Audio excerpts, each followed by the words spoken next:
Continuamos con esta programación del seminario Música y Desplazamientos, Construcciones Sonoras en los Procesos de Desarraigo y Reconciliación. Le damos la más cordial bienvenida al maestro Menandro, que nos acompaña a través de plataforma Webex. Sí, la escucho. De igual manera, le damos la bienvenida a Juan David Luján Villar. Él es licenciado en Educación Artística, magíster en Investigación Social Interdisciplinaria, Perfecto. docente de la Secretaría de De Educación una, acá la espero. Distrital, Sí, tranquilo, miembro acá del la Grupo espero. de Investigación, Sí, acá Literatura, la espero. Educación y Comunicación de la Universidad Distrital Francisco José de Caldas de la ciudad de Bogotá. Juan David, bienvenido. Nos complace muchísimo poder tenerlo con nosotros en esta programación del seminario. De igual manera, bienvenido, maestro José Menandro. Juan David, tiene usted la palabra. Buenas tardes. Buenas tardes. Primero que todo, pues estoy muy agradecido. Me satisface mucho estar en este evento tan interesante. Creo que tan necesario a su vez, debido a la temática que estamos tratando. Primero que todo, pues quisiera agradecer a Isabel Cortés, a José Menandro y al Centro Cultural Leopoldo López Álvarez por la invitación. Eh, Creo que pues, eventos como este tipo de convocatorias son cada vez más necesarios y es determinante pues comprender la temática en la cual está girando el seminario debido a la necesidad que se presenta hoy en día y digamos esa oportunidad transformadora que tiene la música como un recurso cultural, un recurso comunicativo y pues me satisface mucho compartir esta conferencia y estas experiencias como resultados investigativos. Eh, ¿Pueden ver ahí las diapositivas? Sí, perfectamente. Ahí se ven las diapositivas, ¿correcto? Correcto, Lo correcto. estamos mirando, Juan David. Adelante, sí. Perfecto, muchas gracias. Bueno, el tema de esta exposición se basa en una investigación que hemos iniciado desde hace una década más o menos con mi hermano, el doctor Roberto Carlos Luján. Y Sí, usted tiene la palabra. Continuamos con el desarrollo de la conferencia. Lo estamos escuchando perfectamente. La conexión está perfecta, Juan David. perfecto, muchas gracias. Les decía que esta investigación, digamos, nace como una necesidad transdisciplinar de reconocer diversas formas en las cuales la música y los procesos sónico-culturales, sonoro-artísticos pueden trascender a un proceso de pacificación. Y para esa experiencia, digamos, nos hemos documentado durante este lustro anterior en una gran masa de producción, podemos decir científica, no solo humanística, sobre el tema, ¿cierto? La conferencia se titula ¿Cómo se pueden articular procesos de pacificación a través de escenarios de tipo musical? Entonces, ahí en el título estaríamos presentando la idea central de lo que vamos a tratar, y es la articulación, ¿cierto? Una perspectiva de pacificación en unos escenarios concretos que son de orden musical, de orden artístico, ¿sí? En ese sentido es importante reconocer que cada uno de estos elementos funciona de alguna manera como un eje nodal en el cual la música funge como un papel principal, pero también nos dice cómo la misma producción musical nos lleva a procesos de pacificación, ¿sí? A procesos de estar juntos, a procesos de diálogo. Por supuesto que es un reto en la actualidad debido a las circunstancias planetarias que vivimos, cómo esa interacción humana, de alguna manera, es posible que tome otro rumbo, es posible que de alguna manera surja un efecto planetario en las relaciones interpersonales. ¿cierto? Por obvias razones.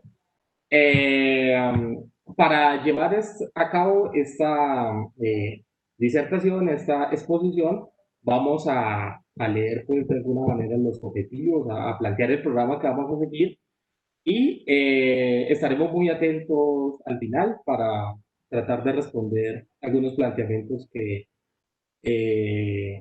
sean suscitados por las informaciones que explicaremos. Entonces, dentro de los objetivos está de marcar algunos aspectos fundamentales de los escenarios musicales de pacificación, examinar algunos hallazgos sobre la escucha musical y su realización en diferentes niveles, subrayar la congruencia, establecer y fortalecer escenarios musicales no violentos. Esto va a ser determinante para lo que vamos a proponer. Conocer algunos adelantos sobre la investigación de lo musical en la vida humana y debatir algunos supuestos esencializantes. Digamos que ahí es importante esta última parte. Y digamos que ese es como un aporte fuerte a lo que vamos a tratar, ¿sí? Ahí trataremos de dar a entender que no todos los escenarios musicales contribuyen a la paz. Eso funciona a nivel académico, en muchos casos científico, se vuelve como una especie de sentido común, ¿cierto? La música, además, es posiblemente usada como arma. Hay algunos ejemplos que versan sobre este hecho. Hay técnicas musicales al servicio de la ideología de la guerra también. Y lo musical como una propaganda política, digamos que ese es como un miedo que ronda. Para resolver esto, entonces vamos a trabajar 5 casos sobre los cuales vamos a ir planteando poco a poco algunas evidencias que en el campo científico se han venido abordando y son los resultados para lo que nos compete en el día. Entonces, digamos que hay unos efectos psicológicos en la salud de las personas a partir de experiencias musicales, ¿cierto? El caso primero es un caso que narra las experiencias clínicas con actividades de canto coral y cómo estas actividades ocurren regularmente durante varios meses eh, en pacientes que de alguna manera han usado el canto como, el canto grupal además, específicamente, como una respuesta a eventos adversos a la vida, ¿sí? Stephen Cliff, digamos, de la Universidad, del Instituto de Artes y Salud de Boston, en Inglaterra, realizó una intervención con diferentes pacientes de rehabilitación que sufrían cuadros complejos de depresión y síndrome de Burnout, y a través de prácticas corales creó una metodología basada en aspectos psicológicos para la práctica de canto conjunto. Ahí estamos viendo, digamos, una fotografía de esta experiencia y los resultados son bien interesantes porque las personas manifestaban en esta experiencia que a partir del canto conjunto, de la interacción con las personas y los docentes, tuvieron diferentes procesos de resolver sus propios problemas, ¿sí? Esos procesos, digamos, se basaban en establecer algunas reglas para la rehabilitación a través de un coro, ¿sí? Como se puede ver. Ahí el trabajo se basó en un modelo que en apariencia es sencillo, pero que cuando se profundiza en la literatura, pues se ve que requiere, aparte de un conocimiento musical bastante profundo, un conocimiento clínico también. Pero es importante recalcar que la base de todos estos hallazgos, en este caso puntual, es la música, ¿cierto? Entonces, el modelo que ilustra cómo el canto en grupo, para solucionar o mediar como una respuesta a eventos adversos en la vida, tiene como dos ramas. Una primera es unos mecanismos interpersonales, que serían los aspectos eminentemente sociales de la práctica coral en grupo, y unos elementos interpersonales. Entonces, dentro de los elementos interpersonales está una experiencia que es colectiva, ¿cierto? Pero que el participante la adquiere como una experiencia vital, como una experiencia de vida, y la construcción de una serie de relaciones. Hasta ahí algo pues que es muy sencillo, que digamos en un grupo coral se puede presentar fácilmente. En las relaciones interpersonales, digamos, se establecen también niveles de competencia, proposiciones, significados de emociones y bienestar, y crear un significado trascendental para la vida, un significado importante. Digamos que la música como catalizador en este proceso, pues va a dar unos resultados que hasta hace poco fueron plenamente identificados o de alguna manera a nivel científico generalizados. ¿Sí? Siempre hubo, digamos, como, y eso es una visión que se está acabando afortunadamente, siempre hubo como un manto de confusión, de confundir lo artístico, lo estético con el ocio, con la falta, digamos, de oficio, ¿cierto? Cuando sabemos las personas que se dedican a la música y a la actividad cultural que es todo lo contrario, que es más bien al revés, que las actividades musicales y culturales, específicamente musicales, lo que provocan, lo que conllevan, lo que tienen como resultado es una fuerte interrelación con otros seres humanos, ¿cierto? Entonces, digamos que el hallazgo es significativo porque crea un modelo de trabajo que es práctico. En esa misma línea de investigación, ¿cierto? Se concluía en otra investigación muy relacionada en el año 2010 que cantar en grupo también tiene efectos a largo plazo en la creación de una vida significativa al permitir que las personas devuelvan a los demás y les brinden oportunidades de vida. Entonces, va en la misma línea que planteábamos, ¿cierto? Esas categorías y subcategorías, digamos, se basan en la experiencia colectiva, en la construcción de relaciones, en establecer niveles de competencia, ¿cierto? Propositividad, significados, y crear una vida, digamos, con algún sentido, digamos, ¿sí? Hay otra serie de subcategorías que son también bastante importantes, que son una serie de vectores que se pueden desarrollar en un contexto en el cual pues, nosotros utilizamos la música como un mecanismo, ¿sí? Los sentimientos de comunidad, el sentido de pertenencia, sentir que un grupo, que una práctica musical, de alguna manera es un sitio de seguridad. Fíjense ustedes a nivel psicológico lo importante y la trascendencia que tiene el hecho musical, ¿cierto? También conocer nuevas personas, la socialización, el sentirse apoyado, digamos, ¿sí? Y esto también es un contrasentido, digamos, a lo habitual, a las nociones habituales que tenemos de música en Occidente, ¿cierto? Que van ligadas, digamos, al genio musical, a la erudición musical y pues de alguna manera desestabiliza esos supuestos que teníamos en el pasado. Otros investigadores, digamos, tienen como hallazgos que sugieren que las intervenciones de canto y pintura, ¿sí? No solo la música, sino también lo plástico y a su vez lo plástico musical, pueden ayudar a reducir el dolor y mejorar los estados de ánimo, ¿cierto? Esto conlleva, fíjense ustedes, a la calidad de vida, incrementar esos niveles de calidad de vida y aumentar la cognición en pacientes con Alzheimer leve. ¿Sí? Eso ha sido muy puntual. Se pregunta uno, si eso ocurre con personas que tienen un síndrome tan difícil, tan agobiante, tan desgastante a nivel humano como es el Alzheimer, pues en unas personas, digamos que de alguna manera no tengan este padecimiento, esta lucha del día a día, estos esa dificultad, ¿cierto? En cuanto a la salud, que es algo tan importante y que todos conocemos en la actualidad con tanta determinación. La pregunta es, ¿pueden las intervenciones musicales u artísticas en general mejorar el dolor crónico? Esa es una discusión que actualmente se plantea, ¿cierto? Hay como una rama de investigación que está a favor de decir que, por supuesto, ¿sí? Que no solo la musicoterapia, sino determinadas prácticas intrahospitalarias, ¿cierto? De carácter clínico, pueden ayudar a aumentar el nivel de ánimo, la calidad de vida y aumentar o mejorar o de alguna manera ayudar a la cognición de los pacientes, ¿sí? Y eso es una realidad, digamos, que cada día está tomando más fuerza, ¿cierto? Es como una perspectiva que de alguna manera se está invirtiendo mucho más dinero en esa posibilidad. Esto no es nuevo.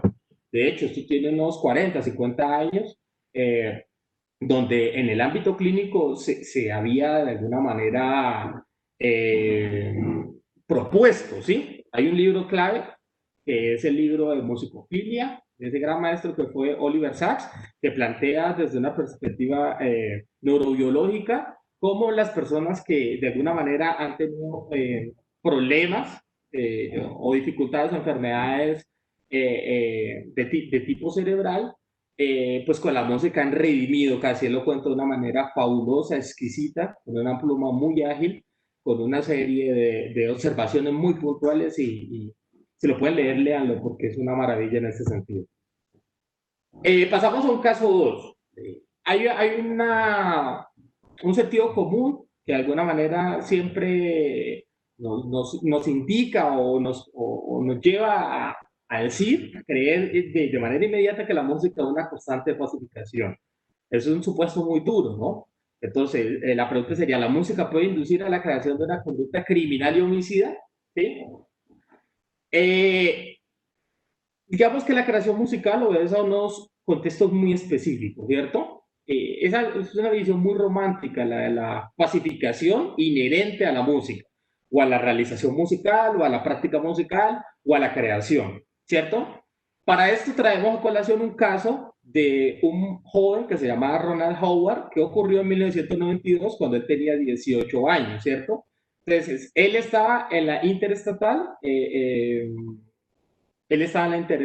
creo que en Texas, fue parado por un patrullero y Ronald Ray Howard sacó una pistola y lo mató.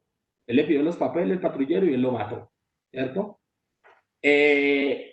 Lo primero que dijo el joven fue que la música de Tupac, de un rapero muy conocido que se llama Tupac Shakur, lo incitó a matar al patrullero. Él venía escuchando, estaba bajo los efectos de la marihuana seguramente, del alcohol, y él reaccionó a partir del influjo de escuchar a las canciones de Tupac, ¿sí? Entonces, ahí se armó un debate muy interesante, porque digamos que eso fue lo que él planteó, y los alegatos en el juicio, que duraron muchos años, él fue finalmente ejecutado en 2005, se basaron en eso, es decir, la música me hizo hacer, ¿sí? La música me afectó, decía él en todos los titulares, cada que podía hablar, ¿sí? En el juicio, el abogado Tanner culpó a la música por incitar la reacción violenta de Howard, como una forma de argumentar a favor de la capacidad disminuida del acusado.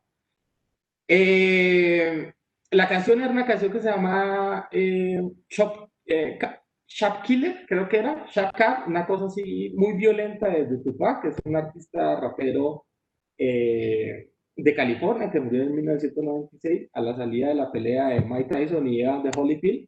Y pues pasó a la historia por ser como tener una connotación musical muy, muy determinante, a crear también alguna serie de publicidad política, digamos, negativa en torno a las expresiones juveniles musicales. Ustedes saben que la libertad de expresión hoy en día pues, es un valor sagrado, digamos, en todas las sociedades que se llamen a sí mismas democráticas, ¿cierto? Liberales. Entonces ahí vienen distintos juegos. La pregunta es si la música puede llevar a cohibir de alguna manera, ¿cierto? O a fomentar de alguna manera el influjo de lo musical, la capacidad disminuida de una persona, ¿cierto? Como a llevarlo a un punto donde la música básicamente tenga el control de una persona. Es bastante difícil de predecir esto. Sin embargo, yo no creo que sea, mi visión personal, no creo que sea pues, de esta manera, ¿no? No creo que sea posible, pero sí es posible que la música cree la atmósfera, vehicule una conducta, de alguna manera, que ponga un escenario idóneo para determinadas actividades que, digamos, no necesariamente pueden beneficiar al resto de la sociedad, ¿sí? Es posible. Para eso podemos ver algunos ejemplos. Es muy sencillo. La noche en que Guns N' Roses destruyó Bogotá, ¿cierto? Ahí la música, digamos, tuvo un papel incitador al caos, ¿cierto? Ustedes saben quién es la banda Guns N' Roses de rock, muy conocida, por supuesto. El concierto de Metallica también, digamos, en Medellín, en Bogotá, en el Parque Simón Bolívar, causó daños millonarios, digamos, porque muchas personas pues, no pudieron entrar y hubo problemas de orden, digamos, algunos heridos. En los festivales al parque en Bogotá también, han habido, por ejemplo, en el Festival de Hip Hop, peleas campales a cuchillo y botellas y todo ese tipo de cosas, ¿no? Entonces es como la música a la creación del caos. Otro aspecto, digamos, que es fundamental es la música, cómo puede servir a cómo estar al servicio de una ideología. Para eso traemos el análisis de un caso de la banda musical del penal de San Miguel de los Reyes en 1940. Esta banda, digamos, se conforma con los reos de esa institución penal en la época del franquismo, ¿cierto? Después de la Revolución Civil Española, de la Guerra Civil Española. En este caso, con una propuesta gubernamental muy bien diseñada, muy bien planificada, la música fue utilizada como un dispositivo de reeducación y control, ¿sí? La idea era un poco romántica, la idea era que las bandas musicales de esos penales fueran reeducativas y de alguna manera se inyectara el espíritu del franquismo. En ese sentido nos dice Calero, en su investigación, nos hace una síntesis muy interesante que me permito leer en este momento. Ella escribe, la música fue utilizada como un dispositivo de homogeneización y control en el funcionamiento cotidiano del sistema penitenciario franquista, desempeñando un papel adoctrinador al que el régimen otorgó una capacidad redentora y de salvación en el interior de los penales. Para ello se generó todo un entramado institucional en el que se promocionaran estas actividades mediante la interpretación y representación de obras extramuros en los ámbitos intramuros. Asimismo, se fomentó la creación de nuevas piezas en el interior de estos centros. De modo que el campo de la composición, la interpretación y la participación de las actividades fuesen consideradas un movimiento de educación en el buen gusto, en los valores morales e ideológicos de la Nueva España, pero sobre todo una asunción de ciertos roles y por tanto una redención a través de la actividad musical. Entonces digamos que la música es utilizada en este caso para servir un régimen gubernamental, que ustedes saben qué características tuvo el franquismo, porque pues, la historia sí no lo confirma, y de alguna manera ese modelo de reinserción, de alguna, digámoslo, de algún tipo de reeducación, reeducativo, redentivo, ¿cierto? Buscaba que las personas fueran libres, ¿sí? Fueran libres de determinada manera, no, valga la redundancia, a su libre albedrío, ¿sí? A partir de algo que ellos llaman el esfuerzo intelectual. Entonces, de alguna manera, las personas que participaban en esto podían redimir de alguna manera su pena a la sociedad a través de la creación musical. Por supuesto, es posible que algo de esta idea tenga una fuerte base social, ¿cierto? Y tenga una capacidad transformadora. Las bandas musicales del interior de los penales a nivel planetario son muchas y las experiencias son trascendentales, ¿sí? Ahí es importante subrayar muchos programas que se han llevado a cabo, también en Colombia, donde han salido inclusive bandas más o menos famosas. En Estados Unidos ocurrió un caso de una banda de rock que de alguna manera logró tener cierta mediatización, pero vino a cabo una discusión muy fuerte donde muchas personas decían o manifestaban que esas personas que estaban ahí tocando esa música no estaban ahí por su voluntad y sobre todo habían agredido, violado algunas normas comunitarias de la vida social, es decir, eran criminales. Entonces, como que la cosa se detuvo, no se pudo avanzar, pero la experiencia fue trascendental. Digamos que muchos de esos programas reeducativos utilizan la música como un vehículo determinante dentro de los penales, ¿sí? Es obvio esa participación, digamos. Otro de los casos importantes, digamos, es cómo la música ha sido, o cómo se utiliza como tortura, como un arma. Susan Cusick, que es una investigadora que lleva muchos años escudriñando, digamos, en esta línea de investigación tan interesante, ella plantea que hay una relación directa entre lo que se llama acustomología, que plantea Stephen Feld por allá por los 70s, por los 80s, a partir de sus investigaciones musicológicas en África, y ella dice que hay una cosmología, es decir, un conocimiento específico de lo musical, de las formas como se plantean las alturas, diferentes toques, y la guerra y el terror. Entonces, ella plantea que efectivamente hay una forma de violencia sonora, hay unas perturbaciones mentales mediante el sonido, y hay un caso específico que ocurrió en Abu Ghraib, cuando sucedió la guerra de Estados Unidos con Irak. Digamos, muchos de esos prisioneros, para los que no sepan, pues en la prisión de Abu Ghraib hubo un escándalo tremendo, tremendo, porque muchos de estos militares cogieron a algunas personas iraquíes que se estaban retenidas en los penales y las torturaban con músicas como rap y metal, ¿sí? Ahí salieron a reducir la música de Eminem y la música de Metallica, como dos bandas pues que eran escuchadas por estas personas y casi que llevaban al borde de la locura, eh, con instrumentos muy sencillos, unas bocinas bien pequeñitas y un iPhone, y colocarles esa música hasta enloquecerle.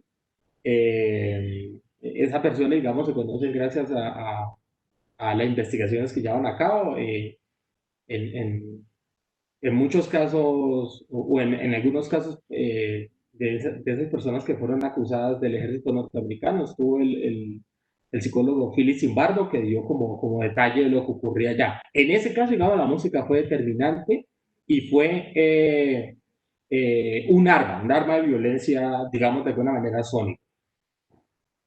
En el caso 3 presentamos la música como prevención del crimen, ¿cierto?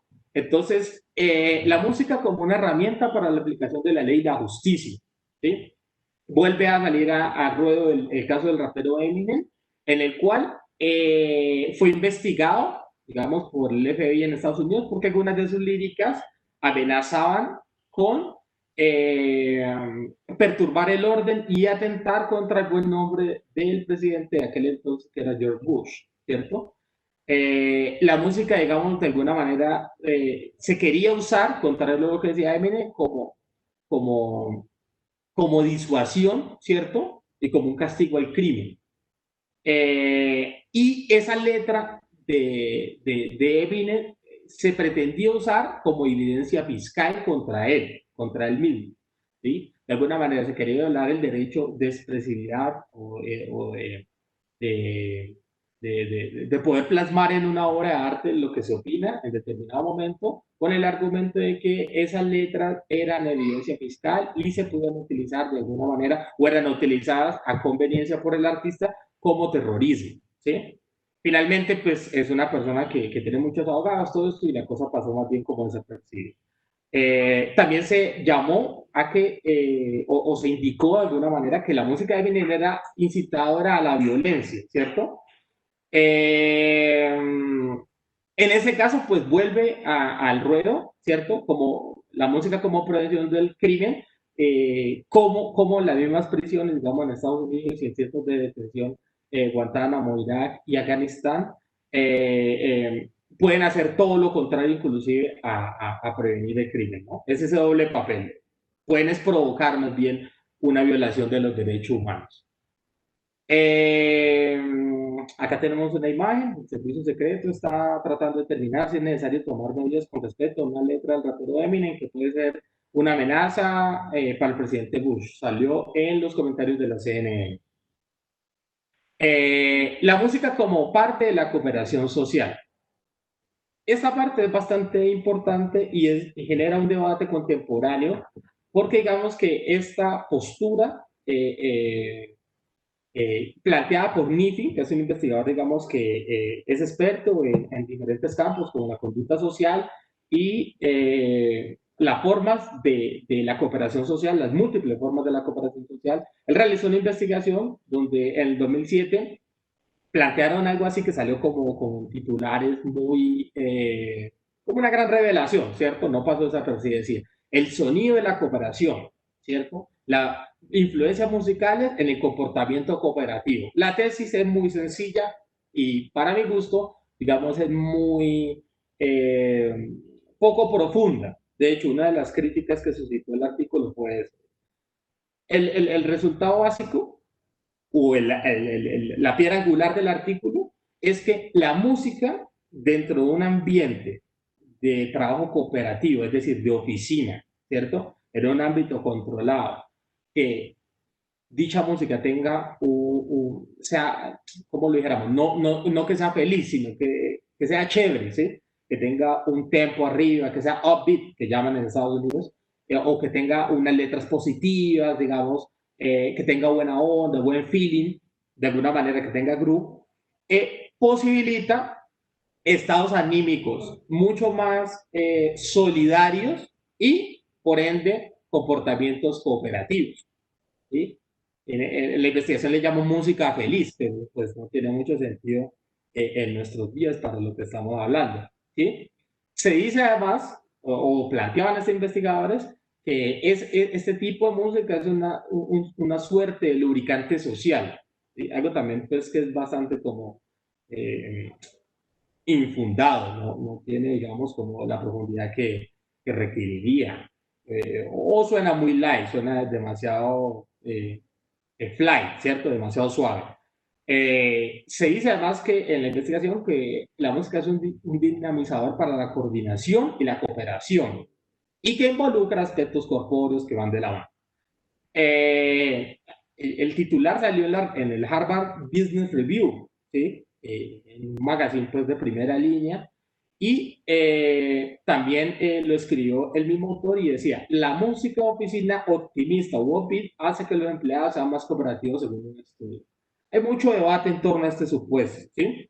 Ellos dicen que las estadísticas llevaban a eso, que comer juntos aumentaba, digamos, esos lazos de sociabilidad, de socialización, de buenos resultados de trabajo en equipo. Algunas investigaciones han planteado lo contrario, en este punto es importante. Por ejemplo, muchos científicos de la conducta han descubierto que la música, que es muy upbeat, de alguna manera, o optimista, o arriba, o muy energética, como se le llama también en los descriptores de este tipo de investigaciones, pues en determinado caso lo que hacen es distraerlo a uno de las obligaciones que tenga. Por ejemplo, usted va manejando y la música en su coche puede generar que usted atropelle a alguien, ¿sí? Es algo que otras investigaciones también han demostrado según sus propios hallazgos y datos, ¿sí? Entonces, no es tan sencillo como decir pues que la música optimista, pues de oficina, determinantemente o radicalmente vaya a tener un desencadenamiento de estados anímicos ideales, digamos, para el trabajo en equipo o comportamientos cooperativos. No es tan sencillo. Digamos que ahí media mucho la particularidad del evento en el cual se esté trabajando y pues sin ninguna duda la percepción que las personas tengan de la música. ¿Sí? Es interesante, por supuesto, y pasó desapercibido para nada. Esto, digamos, que abrió un debate y una puerta para posteriores investigaciones que de buena manera han tomado como partida esta hallazgo. Hasta este punto, entonces, diríamos que son escenarios musicales de no guerra, ¿cierto? ¿Qué es eso?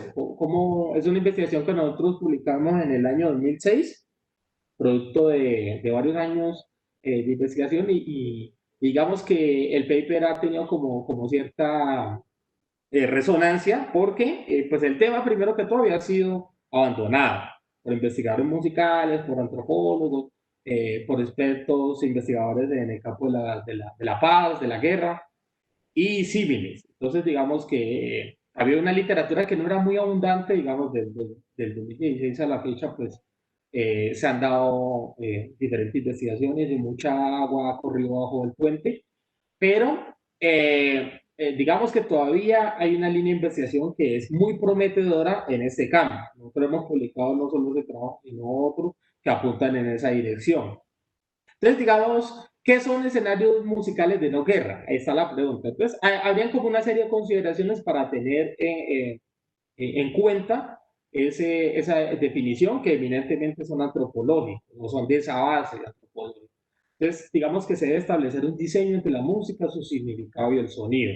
Algo que la etnomusicología ha trabajado en los últimos 100 años, ¿cierto? Establecer cómo la relación se crea en el estar juntos, en el estar ahora, en el estar en comunidad, ¿sí? Saber si hay algún significado y si hay un sonido que determina diferentes prácticas sociales. posibles mediaciones para la disuasión. Entonces, es importante saber si estos escenarios musicales posibilitan enfáticamente o persuaden de alguna manera los comportamientos sociales, ¿cierto? Entonces, ¿cómo esa inducción de a una persona para que exista una idea o un propósito, ¿sí? En nuestro caso, mediante acciones musicales, como la música o lo musical cambia el chip de las personas, digamos, en determinado momento, y eh, puede llegar a cambiar inclusive el etos social, el etos cultural de una comunidad, ¿sí?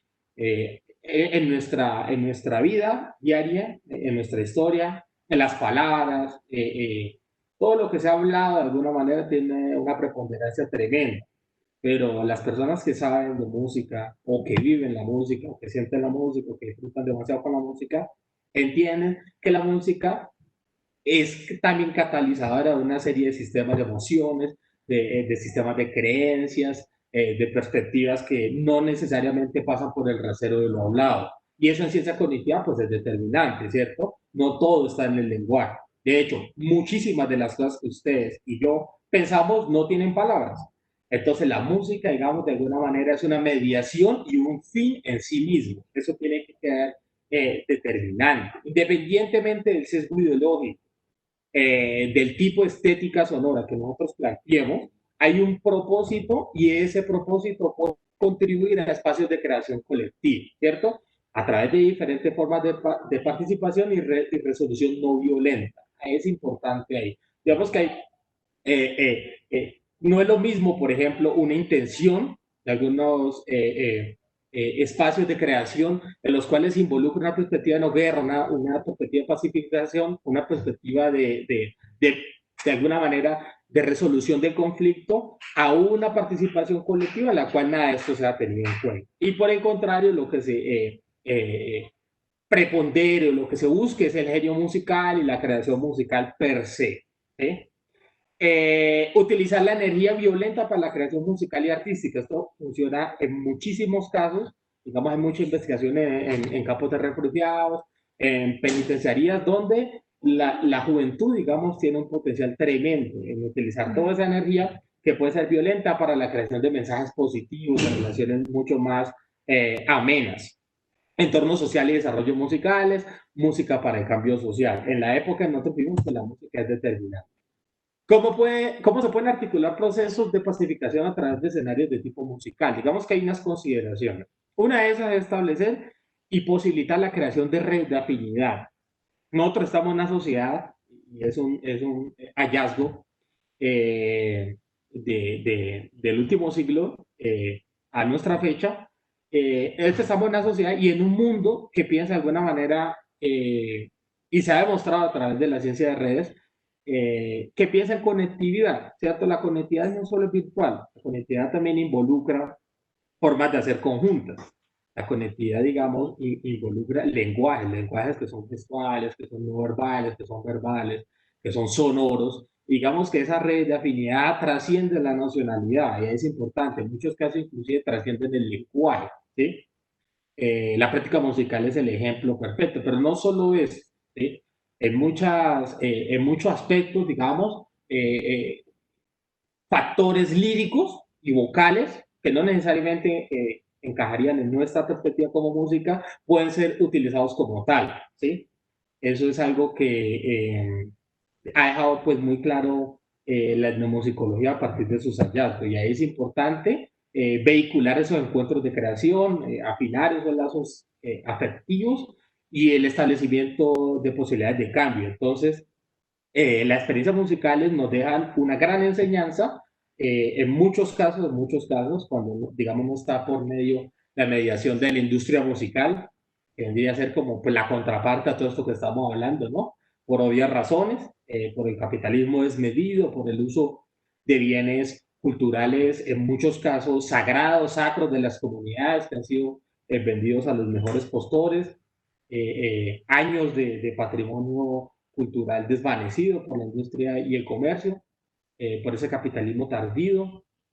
Entonces, digamos que ahí se hace necesario hacer grupos, pero ese establecimiento de grupos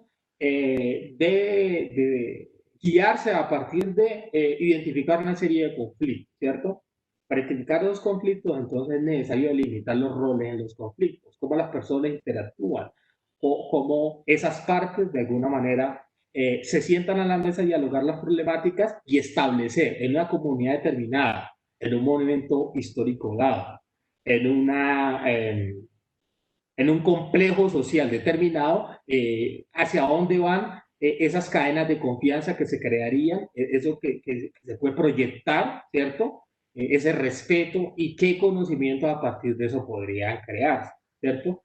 Una vez identificado el problema sería necesario eso. Hay un modelo muy sencillo que vienen de los estudios de la paz, que es muy interesante, que es muy, en síntesis muy sencillo, muy explicativo, es el modelo de Young, ¿cierto?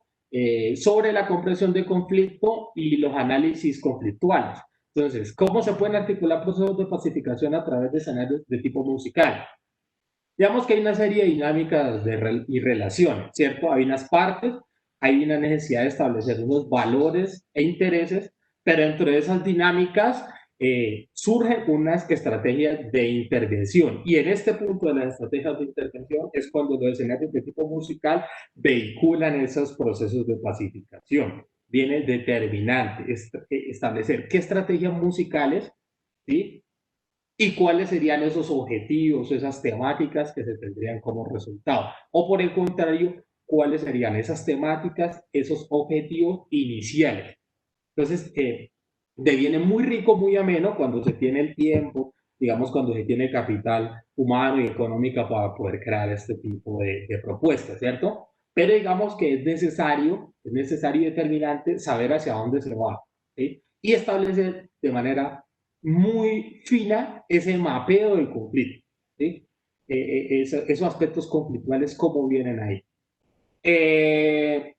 Dentro de esos procesos de pacificación, digamos que hay como unas fases, ¿cierto? Una fase de iniciación, una fase de escalación, ¿sí? Y la palabra escalación, que estuvo tan de moda, digamos, en la Colombia hace 3, 4 años, a partir del proceso de paz que se llevó a cabo en nuestra patria, la palabra escalación es importante, ¿sí? Porque tiene una contraparte, que es la desescalación, que ocurre después de una negociación, ¿cierto? Después de llegar a un acuerdo, para llegar luego a una posible terminación. Entonces, digamos que ese sería un modelo, ustedes están viendo en la pantalla, de la progresión modélica de un conflicto, ¿sí? Esa sería. Digamos que en la parte donde se están haciendo los acuerdos, digamos, ahí es donde viene un nivel de intensidad muy alto, ¿cierto? Y ahí es donde, digamos, la música puede ser fundamental para una mediación humana, no digamos idónea, pero sí por lo menos con unos resultados que sean interesantes en la práctica social, ¿sí? Digamos que la música en sí mismo tiene ese poder de atraparnos a todos, ese poder de cambio, ese poder de avanzar, ¿cierto? Que de alguna manera, como lo hemos tratado de decir hasta el momento, las palabras en muchos casos no pueden, ¿sí? O acciones de otra índole tampoco lo, porque la música es un vehículo potencial que determina de alguna manera nuestras sensaciones del momento, ¿sí? Eh, Hay una serie de actividades para digamos, de alguna manera establecer los procesos de pacificación. Vienen las prácticas musicales conjuntas. Ahí hay también en los conocimientos musicales occidentales que nosotros tenemos, y es que escuchar música y las audiciones colectivas no fungen de alguna manera como un aspecto creador, innovador, de una factura fina de la creación musical. Cuando, en mi experiencia, es algo, una posición muy personal, la escucha musical y las audiciones colectivas son determinantes en cualquier cultura musical. O sea, de nada sirve que haya muchos músicos geniales tocando música si nadie la escucha. Peor aún, si nadie la debate. Porque si algo importante en lo musical, ¿cierto? Es escuchar la música, comprenderla, y si de pronto le da uno el tiempo y le da la posibilidad, la condición y la vida misma tan agitada que todos tenemos, pues estudiar, ¿sí? Pero digamos que no puede ser el fin, la creación propia, sin procesos de escucha y audiciones colectivas. Eso es bastante difícil de creer, ¿no? Después, digamos, podemos hablar de unas interpretaciones culturales, ¿sí? Musicales, sónicas, sonoras, interactivas, artísticas, de diferente índole, donde lo musical sea determinante o pueda cumplir un papel en su desarrollo. Hablamos de laboratorios de creación colectiva, que digamos tienen mucho asidero en las ciencias del teatro, en el teatro mismo, la creación colectiva. Es un baluarte colombiano, ustedes lo saben, gracias al Teatro La Candelaria, el Gran Teatro La Candelaria. Digamos que afincar, afinar, establecer una cultura musical, ¿cierto? Que significa establecer unas condiciones para la acción musical, ¿sí?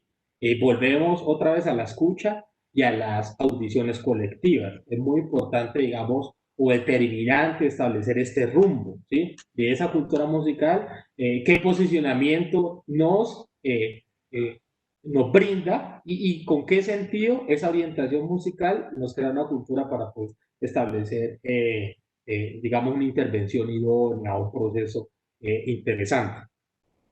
La musicalización de eventos de vida, ¿cierto? Entonces, de la mano de la experiencia misma, si algo importante en lo cual la música funge, es en la experiencia misma de los seres humanos, también de los animales, la etnología cognitiva y la biomusicología, digamos, ha establecido de manera bastante interesante esa perspectiva, no solo humana, sino como la musicalización de los eventos de la vida de las personas pues, cobra un papel determinante para tener unas prácticas, ¿sí? Y digamos que ahí la sociología de la música es determinante, el papel de las prácticas, ¿sí?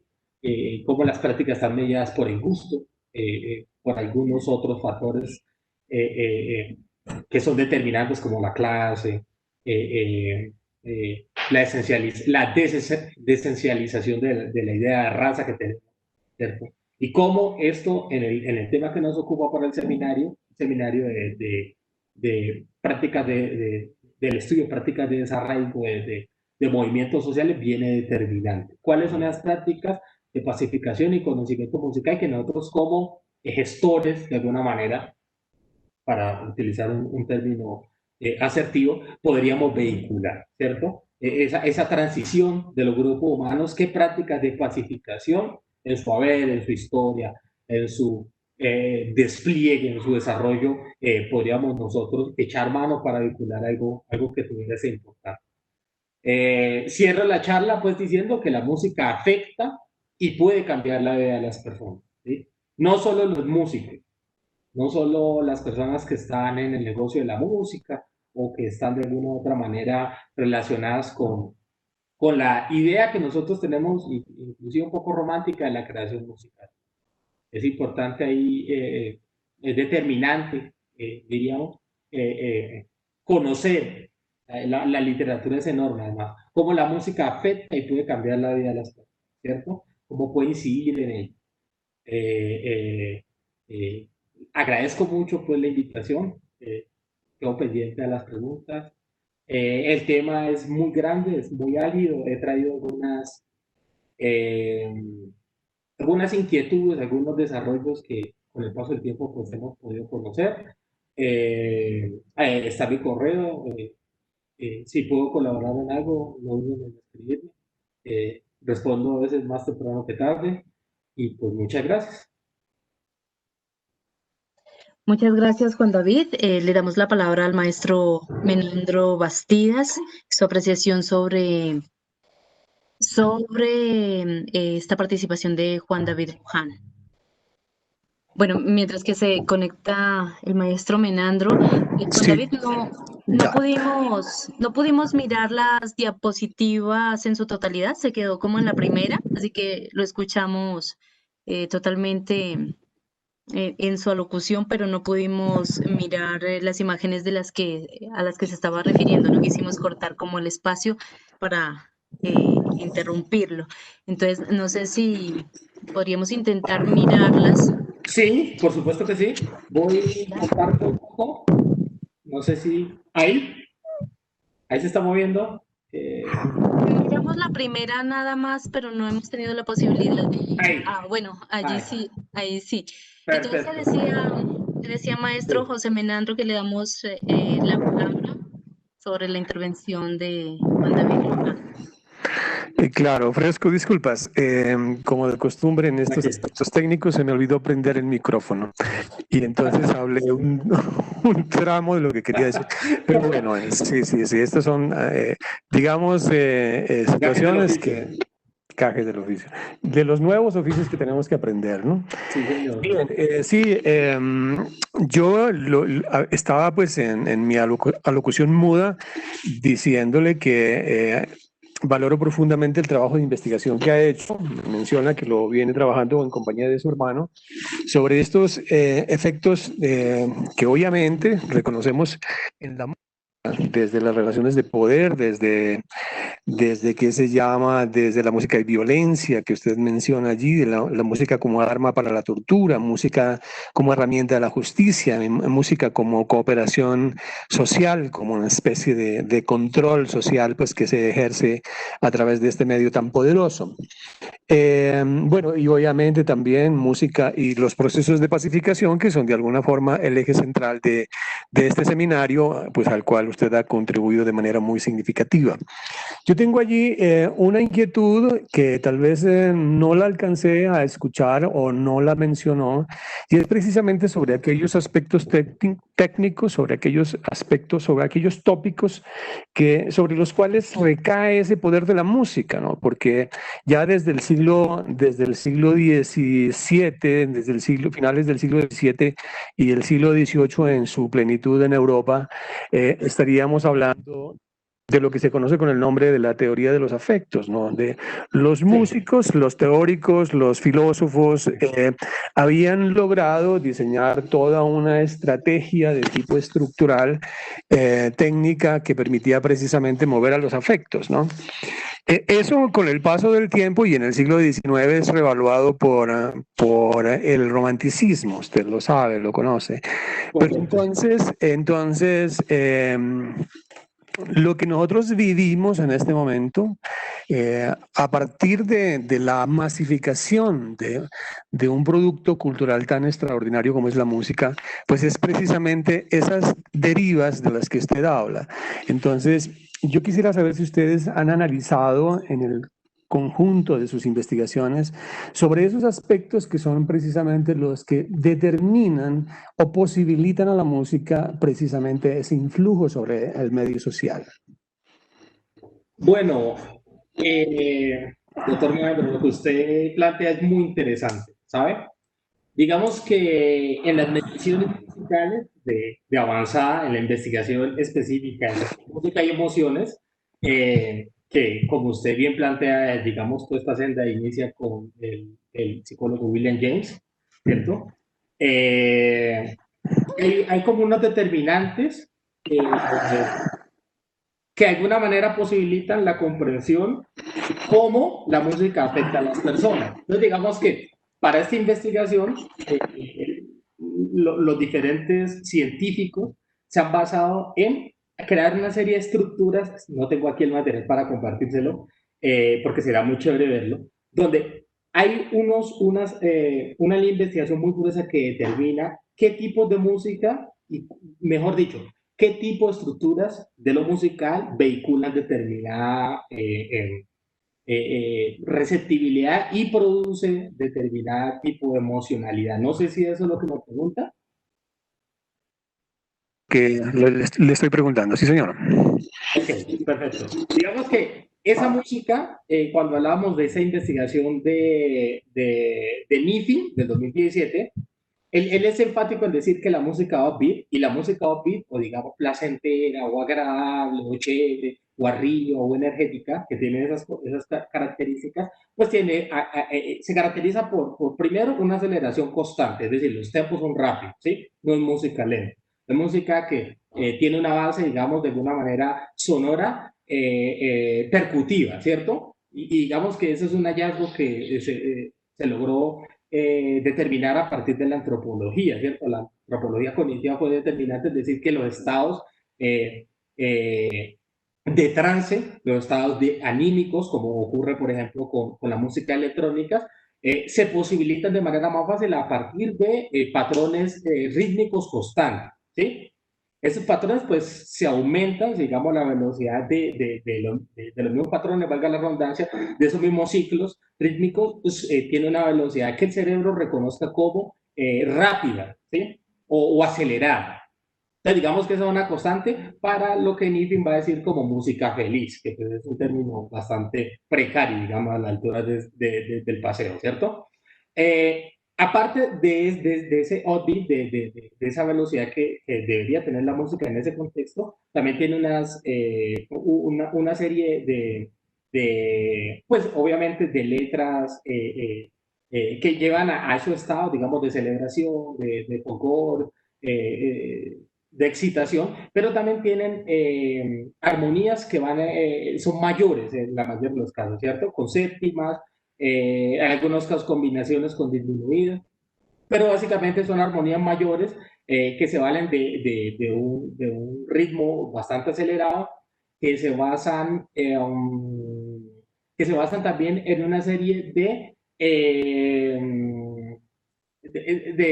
actualidad sonora, ¿sí? Digamos que la etnomusicología ha demostrado que la percepción de lo musical se basa mucho en el conocimiento cultural que las personas tienen, ¿sí? Entonces, como la percepción de eso que de alguna manera hoy en día para todos nosotros puede ser de conocimiento popular, afecta a las personas. Entonces, digamos que es difícil interactuar con una música que sea desconocida para el grupo poblacional en el cual la música misma se está desenvolviendo. ¿Sí? Es algo que se cae por su peso, pero que de alguna manera los estudios de ciencia cognitiva han debatido hace mucho tiempo.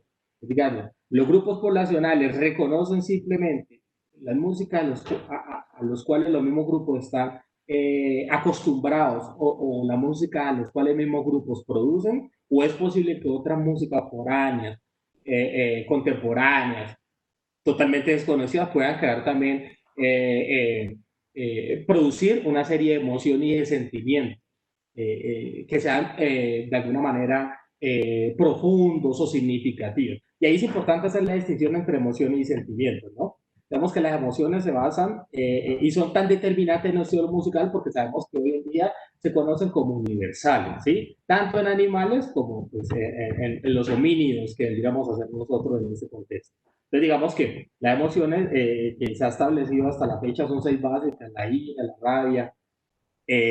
la ira, la rabia, el asco, la alegría, el descontento, la desorientación, que tiene otras palabras, fungen como unos determinantes comportamentales, ¿cierto? Y los sentimientos que, digamos, son una variante emocionales que son también interesantes, pero que no son las mismas reacciones, sino que depende más de lo cultural. Digamos que los sentimientos tienen una duración un poco más corta, pero que son significativos también, eso los puedo echar ahora. Son más una forma de reacciones conductuales que estados anímicos prolongados. Maestro Menandro, ¿alguna otra observación? Bueno, si no hay más intervenciones, pues agradecemos mucho a Juan David Luján por este espacio de conversación que nos ha permitido conocer muy de cerca ese proceso tan importante desde la investigación que ha desarrollado. Agradecemos mucho y también agradecemos a todas aquellas personas que nos han seguido a través de nuestro Facebook Live en Banrep Cultural Pasto. Una feliz tarde.